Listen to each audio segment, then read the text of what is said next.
समय से अधिक बलवान और कोई नहीं है।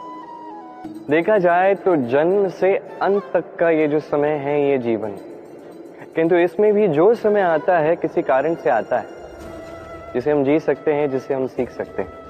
तो आज जो समय है आपके हाथ में है, उसे मुट्ठी में बांध लें, उसे सहेज के रखें, उसे संजोएं, उसका अनुभव करें, उससे सीखें। इस समय को व्यर्थ मत जाने दीजिए। यही समय का अर्थ है। समय कहते हैं समय से पूर्व कुछ नहीं होता। हर बात का एक समय होता है। समय से पूर्व न सूर्योदय होता है, न सूर्यास्त होता है। समय से पूर्व पौधों में न पुष्प खिलते हैं न फल। किंतु एक बात सोचिए, यदि वर्षा आने से पूर्व किसान भूमि न जोते, वो बीज ही ना पिरोए, तो क्या फसल उगेगी? यदि योद्धा युद्ध से पूर्व अपने शस्त्र ही ना परखे, तो वो युद्ध कैसे लड़ेगा? इसका अर्थ ये है, समय आपका जब आना है तब अवश्य आएगा, किंतु तब तक ये महत्वपूर्ण है कि आप स्वयं को उसके लिए सज्ज रखें, क्योंकि ये अवसर, ये शब्द बोलने में जितना छोटा है, ये आता भी उतने छोटे समय के लिए है और फिर निकल जाता है। अब यदि अवसर आपके हाथ आ जाए और यदि आप उसके लिए सज्ज ही ना हो, तो आपको सफलता कैसे मिलेगी? तो आप उचित समय की प्रतीक्षा कीजिए, उस अवसर की प्रतीक्षा कीजिए, किंतु तब तक निरंतर प्रयासों से स्वयं को और सक्षम बनाते रहिए, क्योंकि सफलता आपकी प्रतीक्षा कर रही है। बस उसके लिए सज्ज रहिए। राधे राधे। हम में से कई लोग अक्सर स्वयं को अकर्मण्य मान लेते हैं। सोचते हैं अब तक इतने प्रयास किए, कुछ नहीं मिला, कदाचित आगे भी कुछ नहीं मिलेगा, और इसीलिए अपने जीवन का सारा बोझ किसी और के कंधे पर डाल देते हैं। स्वयं पर विश्वास ही खो देते हैं।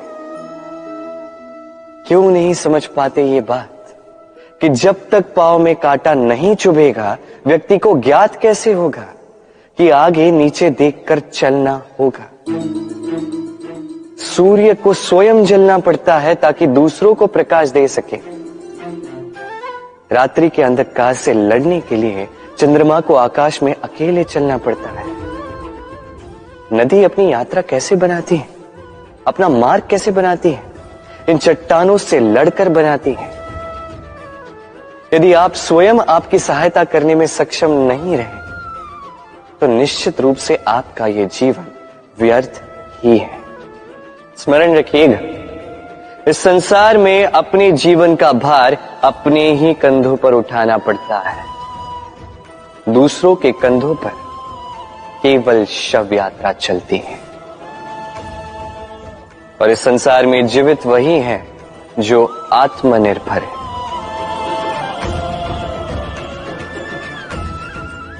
राधे राधे।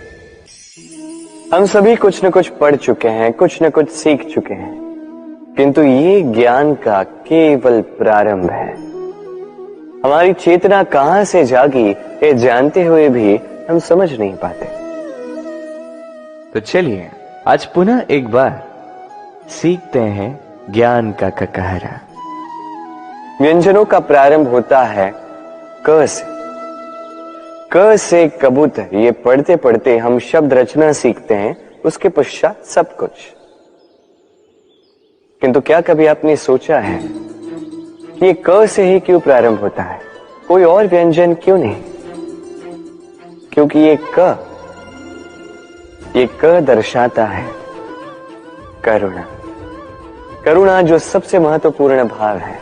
इसी करुणा के कारण अब किसी भी व्यक्ति या किसी भी जीव के मन की भावनाएं, उसकी समस्याएं, उसकी पीड़ा समझ पाते हैं। करुणा ही है जो प्रेम को जन्म देती है। करुणा ही है जो विवेक को जागृत करती है।